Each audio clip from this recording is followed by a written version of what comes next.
Welcome to a journey through time.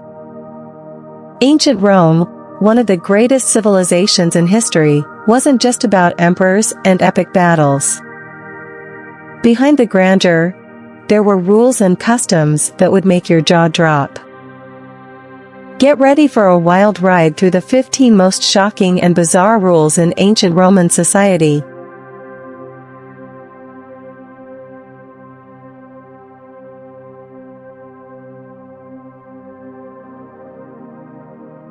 In ancient Rome, left-handed individuals were seen as suspicious and even unlucky. Left-handedness was thought to be a sign of weakness, untrustworthiness, or inferiority.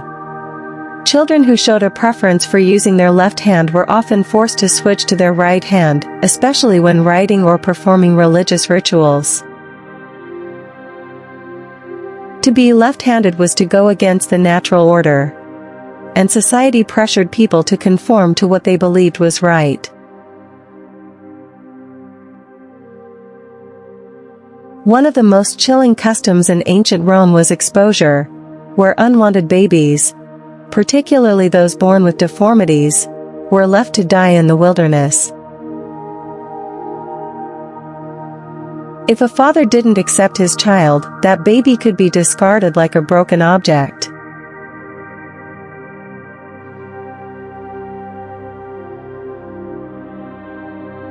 In ancient Rome, prostitutes were legally required to dye their hair blonde to distinguish themselves from respectable Roman women.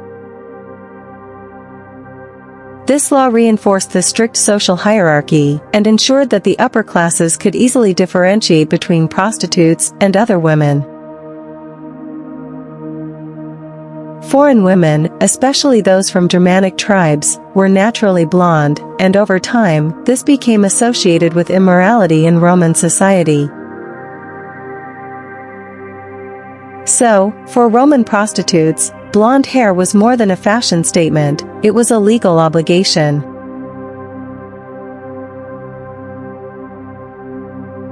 Believe it or not, Roman women were not allowed to drink wine. If a husband caught his wife sneaking a sip, he had the legal right to divorce her, or even kill her in extreme cases. The reasoning? To preserve modesty and family honor. Roman society feared that drunk women would dishonor their husbands and households.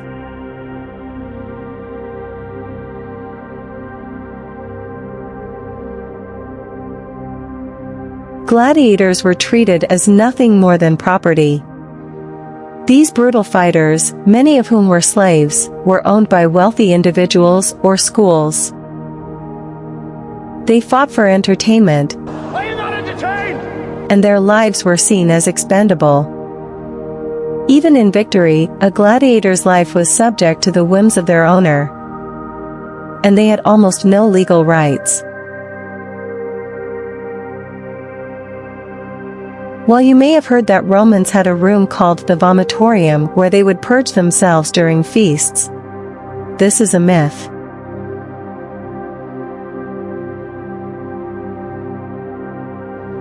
However, Roman feasting customs were no less bizarre. They indulged in lavish banquets where gorging until physical discomfort was common.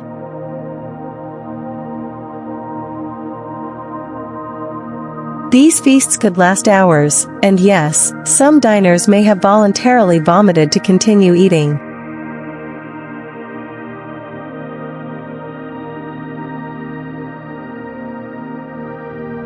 Slavery was a key part of Roman society, but some slaves could gain freedom through manumission.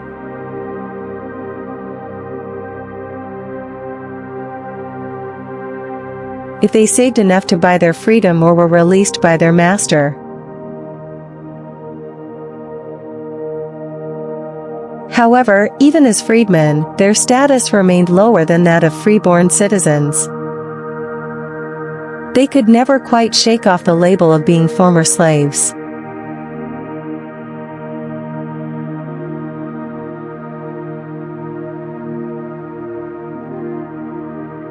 Divorce in ancient Rome was surprisingly easy. All a man or woman had to do was declare their marriage over, and it was done. No courts, no lengthy proceedings.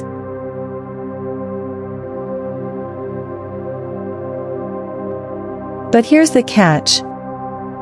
Men generally kept the children and the property, leaving women with very little to fall back on after the split.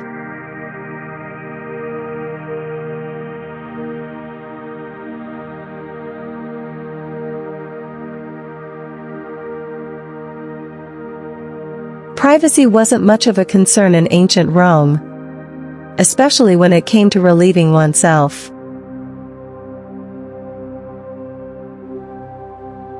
Public restrooms were often long benches with multiple holes, allowing many people to sit side by side while using the bathroom.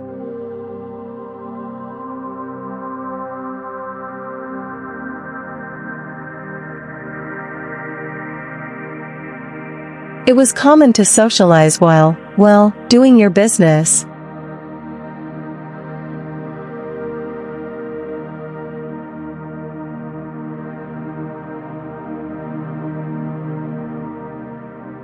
Romans were obsessed with cleanliness, but their bathhouses were far from what we'd consider hygienic.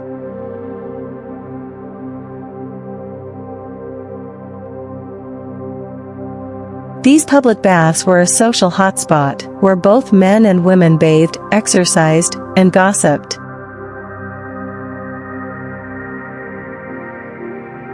However, the baths themselves were often filled with bacteria, leading to a spread of diseases.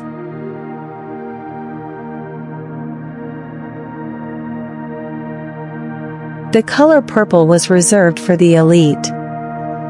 Senators, emperors, and other high-ranking officials were the only ones allowed to wear this royal hue, symbolizing their power and status.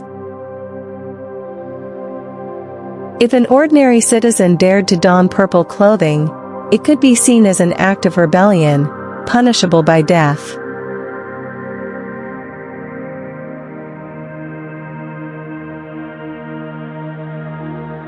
Known as patria potestas, Roman fathers had absolute authority over their households, including the power to kill their own children.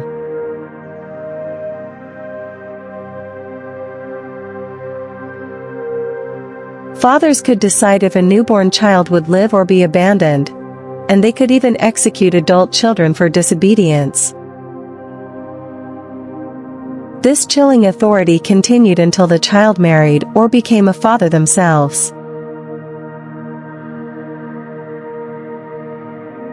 Public executions were a form of entertainment in Rome, with criminals often thrown into the Colosseum to be mauled by wild animals.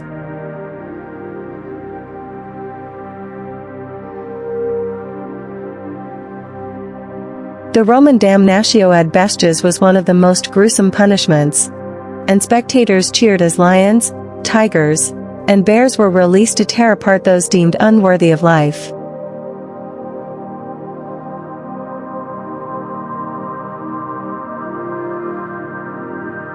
Perhaps one of the most bizarre aspects of Roman society was their belief in the medicinal power of gladiators' bodies.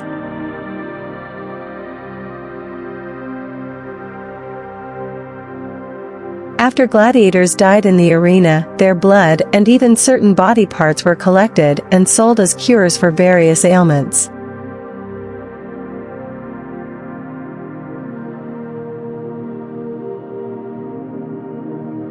Roman doctors believed that consuming gladiator blood could cure epilepsy, while other body parts were used in potions and medicines. This strange practice blurred the lines between medicine and superstition.